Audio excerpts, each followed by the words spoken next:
What's up guys, Saf here on SuperSaf TV, and we've got here the Realme 2 Pro. I actually didn't know much about the company Realme, and for those of you guys who don't know, Realme is a sub-brand of Oppo, and initially it started off exclusive to India, coming in at very budget prices. We had the Realme 1 and the Realme 2 was around about 10,000 rupees in India, which is around about $150. So a very aggressive budget price point. But with this Realme 2 Pro, Realme are now trying to enter the Southeast Asian market as well as the Middle Eastern market. Now, how much this is going to be retailing for exactly, Realme have not told me this as yet. As soon as I have more pricing information, that's going to be down in the description below, so look out for that. But I have been told that it's going to be very reasonably priced. Let's get it unboxed. So the box itself was very clean. We've got this white and red combination going on here. Realme 2 Pro over here. We've also got the Realme 2 Pro logo on the left and right. Nothing at the top, bottom, and at the back. I'm assuming at the back it'll probably have some more info when the retail version is out. And let's get it outside. Initially presented with a smaller box that has the Realme branding as well as the social icons. Now inside this small box is currently just a clear case. I'm assuming that the retail version will also have some paperwork as well as a SIM card ejector tool. Then we have the phone. We're going to just put that to the side. And it comes with a USB Type A to micro USB cable, not USB Type C. But once again, we have to remember the budget pricing of this, as well as a power brick. I don't believe this supports fast charging as far as I'm aware. Right, now let's get to the phone. We'll get rid of this plastic. Not bad.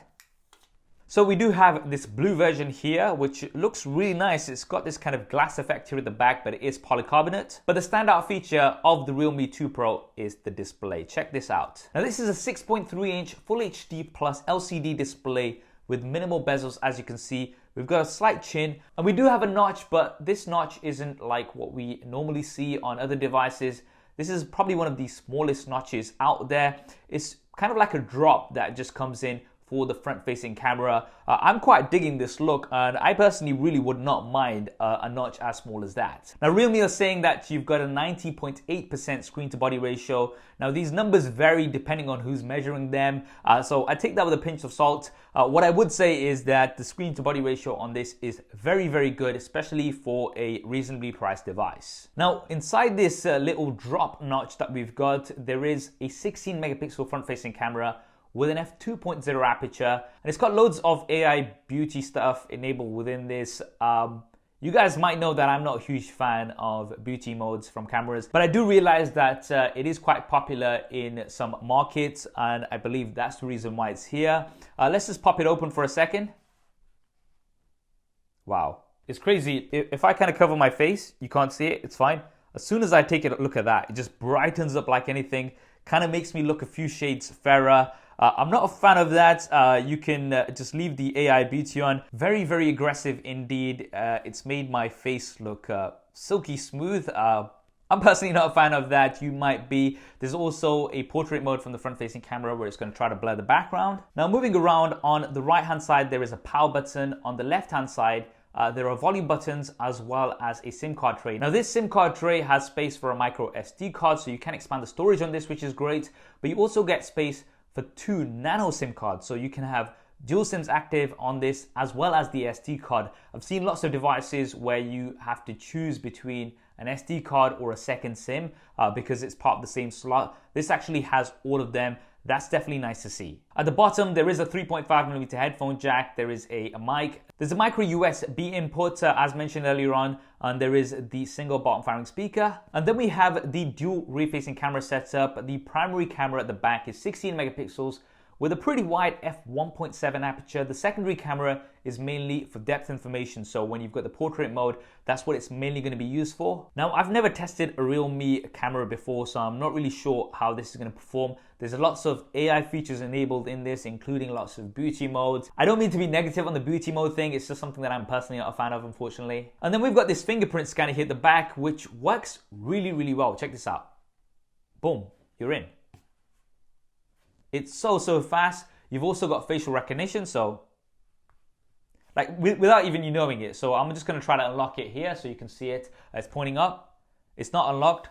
As soon as I pointed it towards me, boom, done. Very, very fast indeed. Now let's talk about the specs. So this is powered by the Qualcomm Snapdragon 660 processor, and it comes with up to 8 gigabytes of RAM. The 8 gigabyte of RAM version has 128 gigabytes of storage. However, if you want to go for more of the budget options, there is a 64 gigabyte version available with 6 gigabytes of RAM, as well as another version with 64 gigabytes of storage and 4 gigabytes of RAM. So you've got a few options here depending on your budget. Now, in terms of the software, you do have Android version 8.1 with ColorOS 5.2 on top as a skin. Now, this is the skin from Oppo, which we have seen on many other devices. So if you have used Oppo devices in the past, you'll feel right at home with this. Finally, for the battery, you do have a pretty large 3500 mAh battery, which is pretty good for a device this size and should get you through the day. Of course, this is going to vary on your usage, but in terms of my first impressions, I think this is a really good smartphone. I'm really digging that minimal bezel display. Yes, there's a notch, but it's a very small notch, which personally I don't mind. What do you guys think of this? Definitely drop me a comment below and let me know. As mentioned, as soon as I have some pricing information available, I'll be dropping that in the description. I expect this to be higher than the Realme 2, of course, because this is the Pro version, but I still expect it to be reasonably priced because when we do start getting towards that $300 mark, we do have things like the Poco phone, which has the Snapdragon 845. So it'll be interesting to see what this comes in at. But nevertheless, a very interesting device. If you do want me to cover anything else with it, then definitely let me know in the comments below. I'll see what I can do with this. I hope you enjoyed this video and found it useful. If you did, then do hit that thumbs up button for me. And if you haven't already, then be sure to subscribe and switch on notifications. We've got lots more content coming up on here. Thanks for watching. This is Saf on SuperSaf TV. I'll see you next time.